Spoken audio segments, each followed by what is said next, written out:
नमस्कार मित्रांनो, मी दीपक वळवी. मित्रांनो, आजच्या या व्हिडिओमध्ये आपण पाहणार आहोत महावाचन उत्सव आपल्या शाळेची नोंदणी कशी करावी व त्याचप्रमाणे त्याच पोर्टलला विद्यार्थ्यांची नोंदणी कशी करावी, ही संपूर्ण प्रक्रिया आपण या व्हिडिओत लाईव्ह पाहणार आहोत. तुम्ही जर या चॅनलला नवीन असाल तर लाईक करा, शेअर करा आणि सबस्क्राईब करायला विसरू नका. चला तर पाहूया महावाचन उत्सव.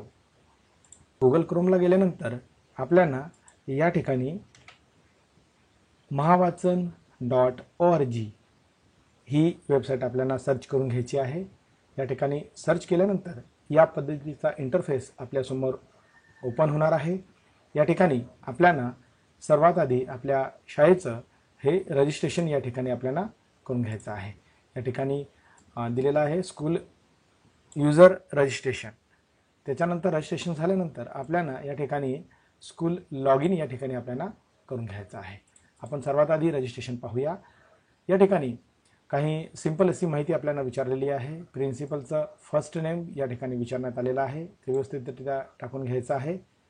नंतर मुख्याध्यापकाचं लास्ट नेम आपल्याला जे सरनेम असेल ते या ठिकाणी टाकून घ्यायचं आहे. त्यानंतर प्रिन्सिपल हेडमास्टरचा ईमेल ID या ठिकाणी आपल्याला व्यवस्थितरित्या टाकून घ्यायचा आहे. त्यानंतर प्रिन्सिपल हेडमास्टर मोबाईल नंबर या ठिकाणी आपल्याला टाकून घ्यायचा आहे. त्यानंतर आपल्या शाळेचा UDICE नंबर या ठिकाणी आपल्याला व्यवस्थितरित्या टाकून घ्यायचा आहे.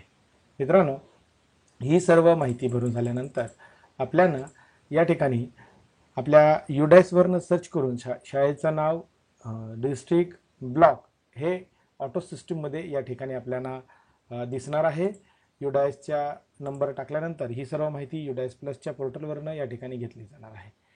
त्याच्यानंतर या ठिकाणी मॅनेजमेंट टाईप देखील ऑटो सिस्टीममध्ये येणार आहे आणि त्यापुढे आपल्याला या ठिकाणी मीडियम आपलं मराठी असेल, हिंदी असेल, इंग्रजी असेल ते आपल्याला निवडून घ्यायचं आहे. आणि त्यानंतर 3री ते 5वी किंवा 6वीपर्यंत आपले जे क्लास असणार त्यांची पटसंख्या, त्या मुलांची पटसंख्या या ठिकाणी आपल्याला टाकून घ्यायची आहे. हे टाकून झाल्यानंतर पुढे आपल्याला या ठिकाणी पासवर्ड तयार करून घ्यायचा आहे आणि तोच कन्फर्म पासवर्ड या ठिकाणी आपल्याला पुन्हा टाकून घ्यायचा आहे. या पद्धतीने आपल्याला पासवर्ड कन्फर्म करून घ्यायचा आहे आणि सबमिट या बटनावर आपल्याला क्लिक करून घ्यायचं आहे.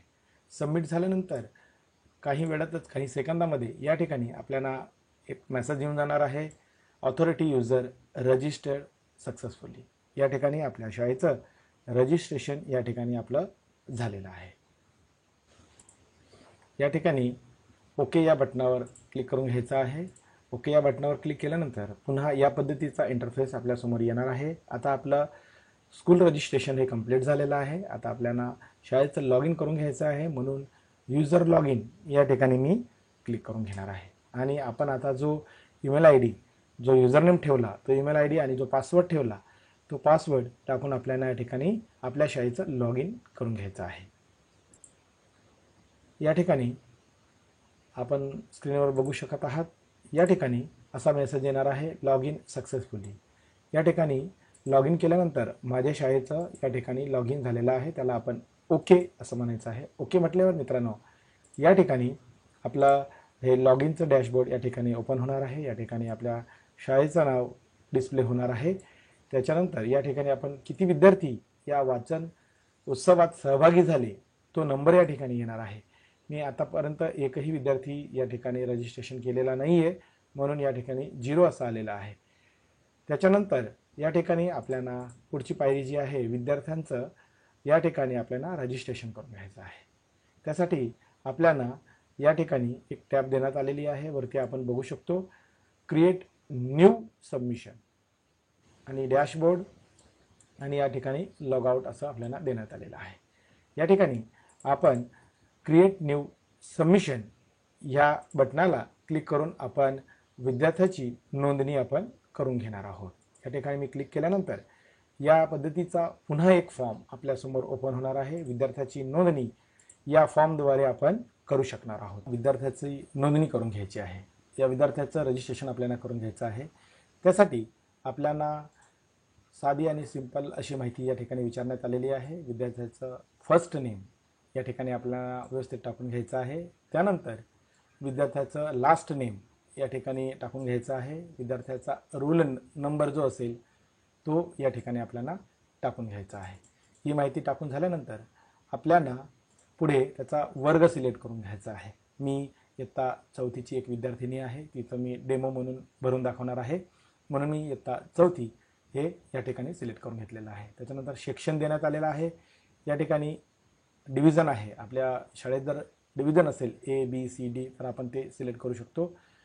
माझ्या इथं A डिव्हिजनला आहे म्हणून मी A डिव्हिजन हे सिलेक्ट करत आहे.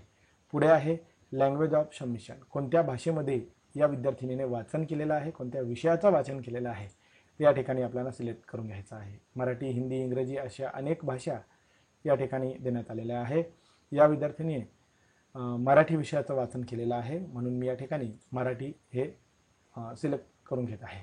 त्यानंतर पुढे या ठिकाणी बुक नेम विचारलेला आहे. कोणत्या पुस्तकाचं वाचन ह्या विद्यार्थिनींनी केलेलं आहे, कोणता टॉपिक वाचलेला आहे ते या ठिकाणी आपल्याला टाकून घ्यायचं आहे. पुढे आपल्याला वाचन करतानाचा विद्यार्थ्याचा फोटो अपलोड करायचा आहे. हा PDF मध्ये चालणार आहे, JPG, PNG आणि व्हिडिओ फॉर्ममध्ये देखील आपण याला अपलोड करू शकतो. इथं आपल्याला चूज फाईल म्हटलेलं आहे. याला आपण क्लिक करून घेणार आहोत.